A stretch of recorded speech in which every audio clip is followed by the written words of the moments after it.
Welcome to About What Family, everyone. We all love the Winnie the Pooh stories, except for one person. And that person is the inspiration behind our story. Let's dive into the story, shall we? Canadian soldier Lieutenant Harry Colborne was also a veterinarian. On August 24, 1914, with the onset of World War I, while resting during a journey, a hunter caught his attention. The hunter was holding a bear by a leash. Being an animal lover, the lieutenant felt very sorry for this cute bear and couldn't remain indifferent to the situation. He bought the bear from the hunter, rescuing it. He named the bear Winnipeg. Harry brought Winnipeg with him to the unit.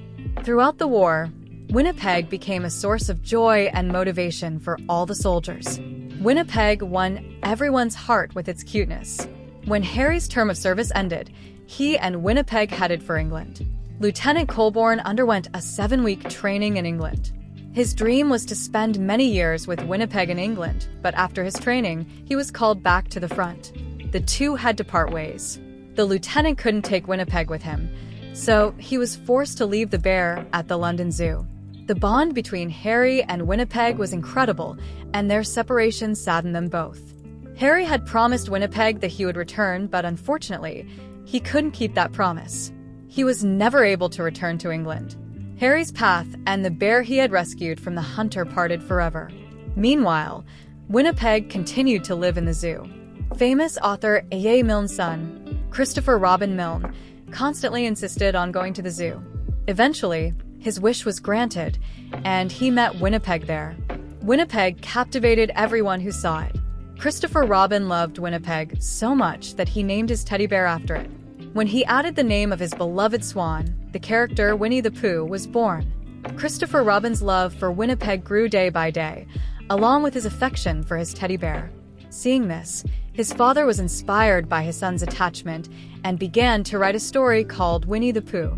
Illustrations were added to the story, and soon, the whole world came to know Winnie the Pooh as a children's book.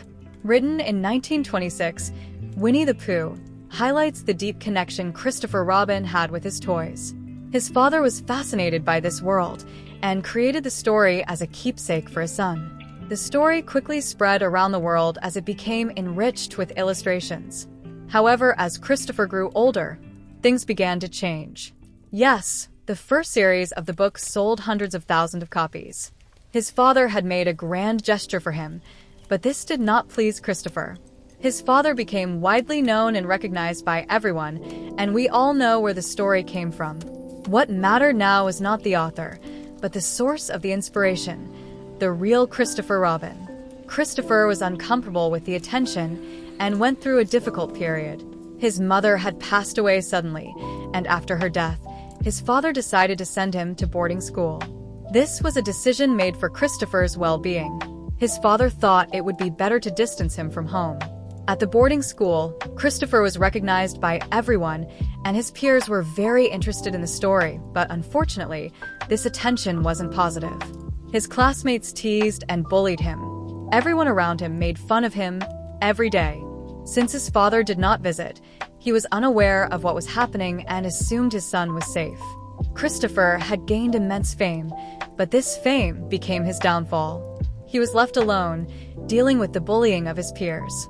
Christopher felt isolated and starved of love. Over time, this helplessness made him more irritable. After everything he went through, Christopher couldn't bear to hear the name of the book anymore. When he went to university, he introduced himself with different names. His father was making a lot of money from the book. There were Disney deals, contracts, and we're talking about a large inheritance here for Christopher. But since Christopher always hated the book, he refused to accept its benefits into his life. He declined his father's support and was determined to stand on his own feet. When his father passed away, Christopher refused the inheritance and decided to donate it to the New York Public Library. Looking at it now, Winnie the Pooh is a beautiful and educational series that brings a smile to every child's face. But at the same time, it became a great tragedy for one little boy. What do you think about this story? We're curious to hear your thoughts. See you in the next video. Stay tuned.